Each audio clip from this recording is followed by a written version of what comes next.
Hello my young friends, good morning. स्वागत है आप सबों का मेरे चैनल फिजिक्स प्लस टू में। मैं सुरेश सर फिर आपके साथ आपकी सेवा में हाजिर हूँ। कौन सी सेवा? CUET combined university entrance test conducted by NTA national testing agency. आप देश के ख्याति प्राप्त विश्वविद्यालयों में अगर नामांकन लेना चाहते हैं, like Delhi university, JNU Jawaharlal Nehru university, BHU Banaras Hindu university, Allahabad university, south India की यूनिवर्सिटी, अलीगढ़ मुस्लिम यूनिवर्सिटी जैसे विश्वविख्यात जो विश्वविद्यालय हैं, उसमें अगर आप नामांकन लेना चाहते हैं तो क्या क्राइटेरिया है, कैसे एडमिशन हो रहा है होगा या क्या फॉर्म भरा जा रहा है, इससे संबंधित एक वीडियो मेरा अपलोड हुआ है। अगर आप नहीं देखे होंगे तो उसको जरूर देख लेंगे। और 27 फरवरी से फॉर्म फिलअप ऑनलाइन स्टार्ट है।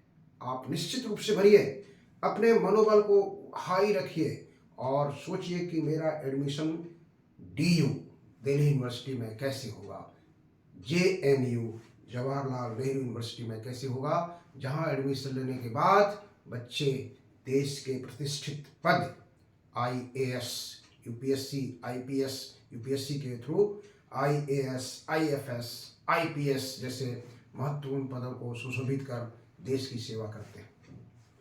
तो आपको सबसे पहले उसके लिए ग्रेजुएट होना होगा, स्नातक की डिग्री आपको लेनी होगी। और वो स्नातक की डिग्री आप अच्छे विश्वविद्यालय से अगर आप करते हैं तो आप आसानी से मंजिल को प्राप्त कर लेते हैं।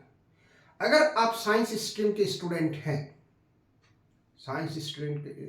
स्टूडेंट हैं, और अगर आप ग्रेजुएशन में फिजिक्स पेपर लेना चाहते हैं तो आपको उसके संबंध में किस प्रकार का क्वेश्चन आएगा, उसी का वीडियो लेकर के हम आज आपके पास आए हैं। Minimum qualification intermediate in science, minimum marks 45% for SC/ST and 50% for general candidate and OBC. This is the requirement for the appearing candidate in CUET 2024. Physics paper में आपको बताया गया था उसमें कि फिजिक्स पेपर में आपको 45% मिनिमम मार्क्स होना चाहिए 12th में, तब आप इसको भर सकते हैं। और वहाँ पर जो पेपर आएगा फिजिक्स का, 3 पेपर का एग्जामिनेशन होगा। उस सब सारी बातें हम आपको बता चुके हैं पहले वीडियो में, उसको आप देख लेंगे। तो फिजिक्स का जो क्वेश्चन आएगा वो 50 marks, 50 question, number of question 50। You have to attempt any 40, किसी 40 प्रश्न को आपको जवाब देना है। और ईच क्वेश्चन कैरी 5 मार्क्स, हर एक प्रश्न में 5 अंक निर्धारित है। तो 40 into 5 200 मार्क्स का पेपर आपका होगा। और अगर आप एक क्वेश्चन रॉन्ग करते हैं तो you will be awarded with -1 marks. -1 marks आपको वहाँ पे कट जाएगा। इसलिए सावधानी पूर्वक करना है।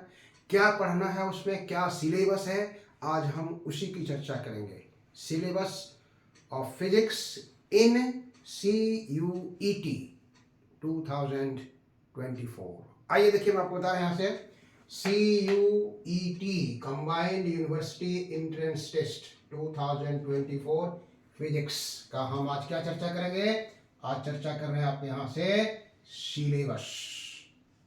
सिलेबस की चर्चा हम करने जा रहे हैं। क्या क्या पढ़ना है, क्या क्या पढ़ना है। बच्चे बहुत मेहनत ज़्यादा करते हैं लेकिन वो चीज़ नहीं मेहनत में शामिल कर पाते हैं जिनकी उनकी आवश्यकता है। जो रास्ते से भटक करके दूसरे तीसरे टॉपिक्स को पढ़ना शुरू कर देते हैं तो उस पर फोकस ज़्यादा करते हैं तो उनको सफलता नहीं मिलती है। इसलिए कम समय है आपके पास। एग्जामिनेशन का डेट आपको अनाउंस हो चुका है, बिटवीन 15 मई टू 31 मई, 15 मई से 31 मई के बीच एग्जामिनेशन होगा। और CBT टेस्ट मोड में होगा, कंप्यूटर बेस्ड टेस्ट होगा। आपको कंप्यूटर के द्वारा ऑनलाइन परीक्षा ली जाएगी। आप उसकी तैयारी अभी से कीजिए। और ये सिलेबस में फिजिक्स में क्या क्या है वो मेन पार्ट्स हम आपको बताने जा रहे हैं। फिजिक्स में जनरली जो CBSE बोर्ड का क्लास 12 का सिलेबस रहता है वही रहता है, लेकिन हम उस पर ज़्यादा फोकस करते हैं जो जो मेन पार्ट्स है। उस पर लेकर के। आइए देखिए, तो आप जानते हैं क्लास 12 का जो फिजिक्स पेपर था उसमें था electrostatics, current electricity, magnetic effect of current and magnetism, electromagnetic induction and alternating current, फिर ऑप्टिक्स था, फिर इलेक्ट्रोमैग्नेटिक वेव्स था, dual nature of matter and radiation था, एटम्स एंड न्यूक्लियाई था, इलेक्ट्रॉनिक डिवाइसेस था और कम्युनिकेशन सिस्टम। ये 10 यूनिट्स जो है वो क्लास 12 के फिजिक्स में पढ़ाया जाता है। यहाँ पर हम एक एक करके आपको चर्चा कर रहे हैं, आपको आज सिलेबस के बारे में कंप्लीट जानकारी देना चाहते हैं। तो देखिए, पहला हमने लिखा है यहाँ पर इलेक्ट्रोस्टैटिक्स। तो इलेक्ट्रोस्टैटिक्स बहुत बड़ा चैप्टर है, इलेक्ट्रोस्टैटिक बहुत बड़ा चैप्टर है। इसमें मेन पार्ट्स जो जिस पर ज़्यादा आपको फोकस करना है वो है, देखिए यहाँ से पहला है electric charge and their conservation, आवेश और उसके संरक्षण का सिद्धांत। दूसरा है इलेक्ट्रिक फील्ड, इसको हिंदी में कहते हैं आप विद्युत क्षेत्र। तीसरा है इलेक्ट्रिक फ्लक्स, विद्युत फ्लक्स। फोर्थ है इलेक्ट्रिक पोटेंशियल, विद्युत विभव। कंडक्टर्स एंड इंसुलेटर्स, चालक और कुचालक। उसके बाद है डाइलेक्ट्रिक्स एंड इलेक्ट्रिक पोलराइजेशन, ये हुआ पराविद्युत और विद्युत ध्रुवन, पोलराइजेशन को ध्रुवन कहा जाता है। और कैपेसिटर एंड कैपेसिटेंस, संधारित्र और उसकी धारिता। तो ये आपको ध्यान देना है। इलेक्ट्रोस्टैटिक्स का जो टॉपिक्स है उसमें आपको इसमें ये सब टॉपिक्स पर ज़्यादा ध्यान देना है। Electric charge and their conservation, electric field, electric flux, electric potential, conductors and insulators, dielectrics and electric polarization, capacitors and capacitance. Next है करंट इलेक्ट्रिसिटी। करंट इलेक्ट्रिसिटी में कौन कौन सा पोर्शन पर ज़्यादा फोकस करना है? Electric current. दूसरा कार्बन रेसिस्टर्स। तीसरा Kirchhoff's laws and simple applications, Kirchhoff का नियम और उसका साधारण जो उपयोग है उसको देखना है। Wheatstone bridge, meter bridge and potentiometer, जिसको हिंदी में विभव मापी कहते हैं। नेक्स्ट है आपका यहाँ पर देखेंगे, नेक्स्ट में जो इसकी बाद में चर्चा होती है रेगुलर बेसिस पर। अगर हम आते हैं तो रेगुलर बेसिस पर थर्ड में जो आएगा वो होगा हम लोग का तीसरा पार्ट जो होगा magnetic effect of current and magnetism, magnetic effect of current and magnetism.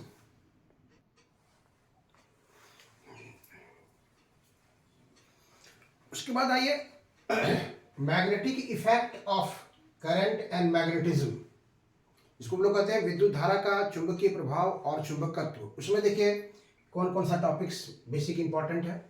पहला है BSL, जिसको हम लोग कहते हैं BSL, बायट-सेवार्ट लॉ और उसका एप्लीकेशंस।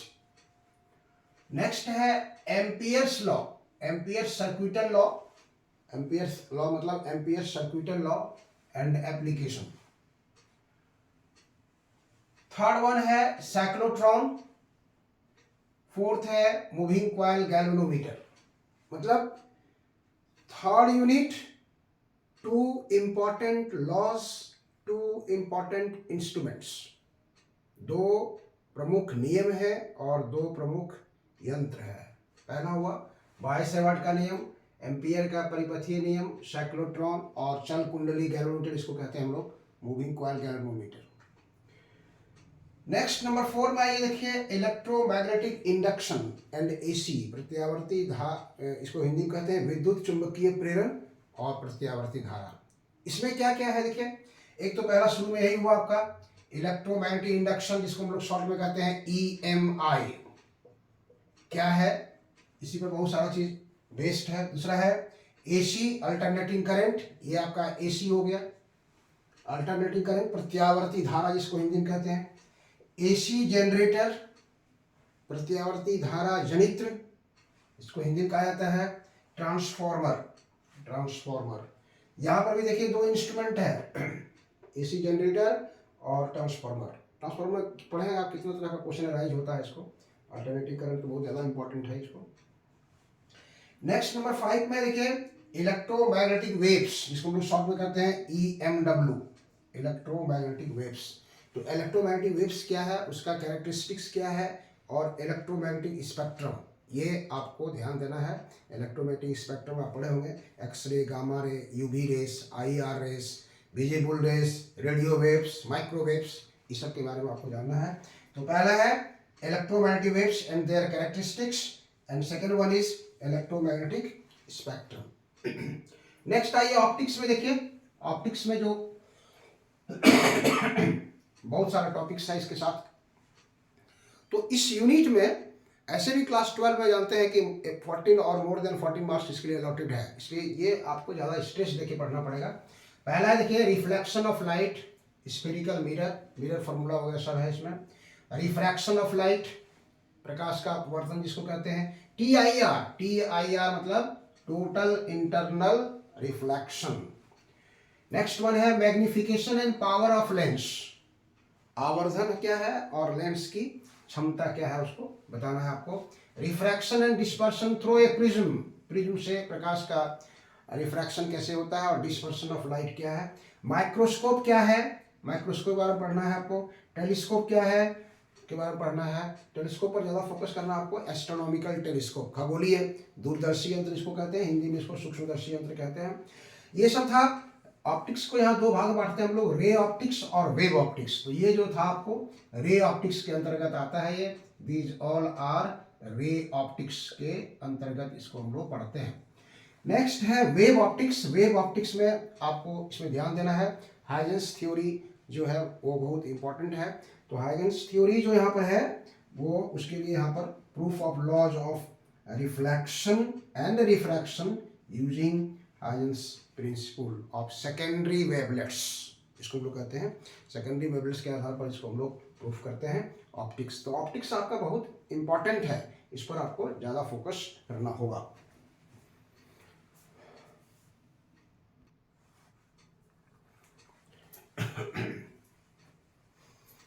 नेक्स्ट जो यूनिट है वो number 7, dual nature of matter and radiation, 7 unit. इसमें किस पर आपको ज़्यादा फोकस करना है, photo electric effect, photo electric effect पर ज़्यादा फोकस करना है। फोटो इलेक्ट्रिक इफेक्ट और हर्ट्ज एंड डेनार्स का जो ऑब्जर्वेशन है, हर्ट्ज और डेनार्स के ऑब्जर्वेशन के आधार पर जो photo electric effect, work function, threshold frequency, threshold wavelength, stopping potential, ये सब का जो डिफिनीशन आया है उस पर आपको ज़्यादा फोकस करना है। Einstein's photo electric equation, Einstein's photo electric equation पर आपको फोकस करना है। Particle nature of light, light का आप जानते हैं वेव नेचर और पार्टिकल नेचर दोनों होता है, तो पार्टिकल नेचर पर जो आपको फोकस करना है जिसमें फोटॉन्स का कंसेप्ट आपको मिलेगा। मैटर वेव्स क्या है, वेव नेचर ऑफ पार्टिकल क्या है, डी ब्रॉगली रिलेशन क्या है, और डेविसन एंड जर्मर्स एक्सपेरिमेंट क्या था। डेविसन और जर्मर्स एक्सपेरिमेंट जो इलेक्ट्रॉन के डी ब्रॉगली वेवलेंथ को एक्सपेरिमेंटली वेरीफाई किया था, वो उस पर रिलेटेड क्वेश्चन आता है। नेक्स्ट यूनिट 8 है। 8 यूनिट जो है वो है atoms and nuclei. Atoms and nuclei में क्या क्या आता है, किस पर आपको ज़्यादा फोकस करना है। Alpha particle scattering, alpha particle scattering thin gold foils पर जहाँ से आया था। फिर उसके आधार पर आप बाद में आए रदरफोर्ड्स एटॉमिक मॉडल, रदरफोर्ड का atomic models, Bohr's atomic models, Bohr's का जो परमाणु मॉडल है उसको देखना है। एनर्जी लेवल्स है, energy levels, hydrogen spectrum, hydrogen spectrum जिसमें आपको आया है क्या, देखिए आपको क्या क्या, Lyman series, बामर series, passion series, ये सब आया है। Radio activity, radio activity alpha beta और गामा रेस का जो रेडिएशन होता है उस पर आपको फोकस करना है। ये यूनिट 8 था। यूनिट 9 में आइए देखिए इलेक्ट्रॉनिक डिवाइसेस। इलेक्ट्रॉनिक डिवाइसेस में क्या क्या आपको फोकस करना है आपको। Energy band in solids, solids में एनर्जी बैंड कैसे आया, कंडक्शन बैंड, बैलेंस बैंड, फिर दोनों के बीच में जो गैप आता है वो एनर्जी, फॉरबिडन एनर्जी गैप। उस फॉरबिडन एनर्जी गैप के आधार पर आपने कंडक्टर, इंसुलेटर और सेमीकंडक्टर को सेपरेट किया, उस पर आपको फोकस करना है। सेमीकंडक्टर डायोड आपको देखना है, PN junction diode, P type N type, ठीक है। और पी टाइप और एन टाइप को दोनों को मिला दिया, अगर पीएन जंक्शन आया, फिर पीएनपी या एनपीएन अगर आ गया तो जंक्शन ट्रांजिस्टर कहलाएगा। जंक्शन ट्रांजिस्टर पर आपको देखना है। ऑसिलेटर क्या है उसको देखना है।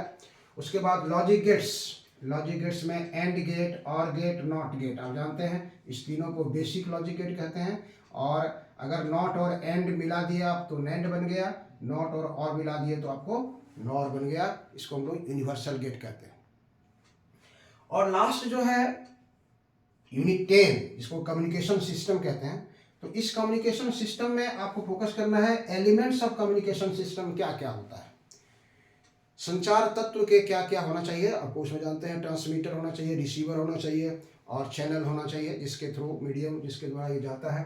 बैंडविड्थ ऑफ सिग्नल, किसी सिग्नल को एक सिग्नल का मतलब कोई जो है कम्युनिकेशन सिस्टम कितना से कितना तक के फ्रीक्वेंसी बैंड के सिग्नल को ट्रांसमिट कर सकता है। बैंडविड्थ ऑफ ट्रांसमिशन मीडियम का है, वो भी देखना है। प्रोपेगेशन ऑफ इलेक्ट्रोमैग्नेटिक वेव्स देखना है, किसमें, एटमॉस्फेयर में, स्काई में और स्पेस में, वायुमंडल से होकर के, आकाश से होकर के, अंतरिक्ष से होकर के ये जो विद्युत चुंबकीय तरंगें जाती है उसका कैरेक्टरिस्टिक प्रोपेगेशन देखना है। नीड फॉर मॉड्यूलेशन, और मॉड्यूलेशन की आवश्यकता क्यों हुआ, मॉड्यूलेशन में देखेंगे AM, FM, PM, ये amplitude modulation, frequency modulation, pulse modulation ये हुआ। और मॉड्यूलेशन और डीमॉड्यूलेशन दोनों आता है उसके साथ। तो ये सब मेन जो है टॉपिक्स किसी यूनिट का था जिस पर आपको सिलेबस में आपको फोकस करना है। मैं आपके लिए एक एक यूनिट को उठाऊंगा और उसके अंदर जितना सारा चीज़ है वो हम नेक्स्ट वीडियो में लेकर के पूरा एक्सप्लेन करते हुए आपके साथ आएंगे, ताकि आपको किसी प्रकार का प्रॉब्लम्स नहीं हो। शुरू से अंत तक वीडियो के साथ आप बने रहेंगे और हम इसकी शुरुआत जो है बहुत जल्द करने वाले हैं। नेक्स्ट वीडियो आपका जो आएगा इसी पर आएगा। आप ध्यान रखिएगा कि समय आप बर्बाद नहीं करें, समय आपके पास बहुत कम है। 15 मई से 31 मई के बीच ये जो एग्जामिनेशन का CUET का है वो डेट अनाउंस्ड है। लोकसभा के चुनाव को लेकर हो सकता है थोड़ा बहुत फेरबदल हो, लेकिन उसकी अभी कोई सूचना नहीं आई है।